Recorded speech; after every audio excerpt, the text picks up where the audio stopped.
북한은 우리 국민을 향한 총격이 정장, 그러니까 현장 지휘관의 결정에 따른 것이라고 밝힌 바 있습니다.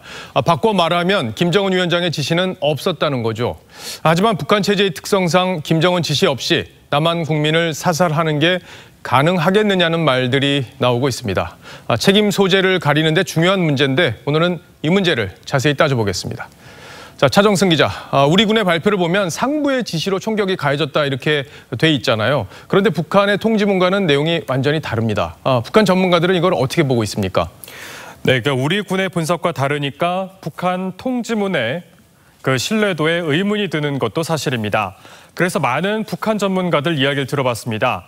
김씨 일가의 비자금과 외화 조달을 담당하는 노동당 39호실 출신으로 탈북해 미국에 살고 있는 리정호는 김정은 지시 없이는 있을 수 없는 일이라고 말했습니다. 이 씨 발견 뒤 6시간이나 지나 사살한 것도 김정은의 판단을 받기 위해 걸린 시간일 것이다. 이렇게 분석을 했습니다. 북한 외교관 출신인 고영환 전 국가안보전략연구원 부원장도 김정은 아니고 어느 누가 남한 사람을 사살할 수 있겠느냐고 했습니다.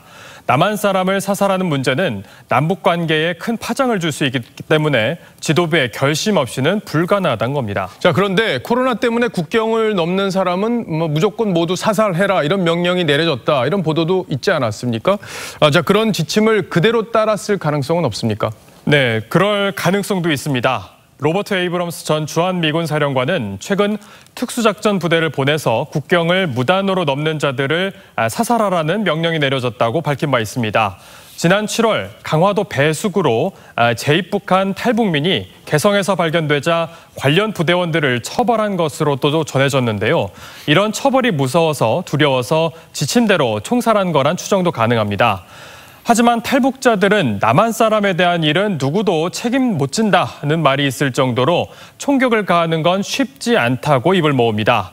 김정은까지는 아니더라도 지도부에는 보고가 올라간 것으로 봐야 한다는 분석이 있습니다. 통일전선부는 지금 장금철이 이끌고 있지만 사실 존재감이 크지 않고 대남 사업을 총괄하는 거는 김여정입니다.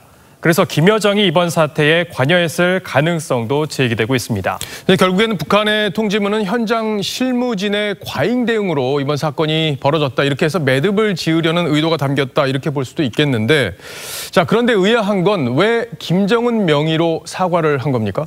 네, 이번 통지문은 북한이 자기들 영해를 침범한 데 따른 자위적이고 또 원칙적인 대응이었다는 것을 강조하면서도 결과적으로는 발생한 사건에 대해 최고 지도자 명의로 사과한 걸로 요약해 볼 수 있겠습니다. 그동안 대남 압박에 김여정을 내세우면서 악역을 맡게 했고요. 관계 진전 때는 김정은이 나서면서 통큰 지도자의 모습으로 포장하려는 의도가 담긴 것으로 보입니다. 자, 이번 사건은 국제사회에서도 상당히 지금 비난을 받고 있는 그런 문제인데 지도부의 결정이 아니라는 건 어떤 그런 국제사회의 시각도 북한이 의식하고 있다 이렇게 볼 수도 있는 건가요? 네, 그렇습니다. 이번 사건은 무장하지 않은 민간인을 무참하게 살해한 반인륜적인 범죄 행위입니다. 크리스토퍼 힐 미 전 국무부 동아태 담당 차관보는 북한이 전 세계적인 비난을 피하려는 것이라며 일종의 세계적인 역풍을 원하지 않은 것이라고도 했고요.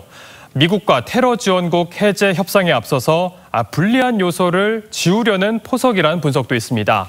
추석 직후로 예정된 폼페이오 국무장관의 방안에 앞서서 비난 수위를 누그러뜨리려는 의도도 있는 것으로도 보입니다. 예, 어쨌든 김정은 위원장의 사과 이게 진정성을 인정받으려면 우리 정부가 요구한 이 공동조사 여기에 응해서 진실을 정확히 규명하는 노력 이게 필요해 보입니다. 차정승 기자 잘 들었습니다.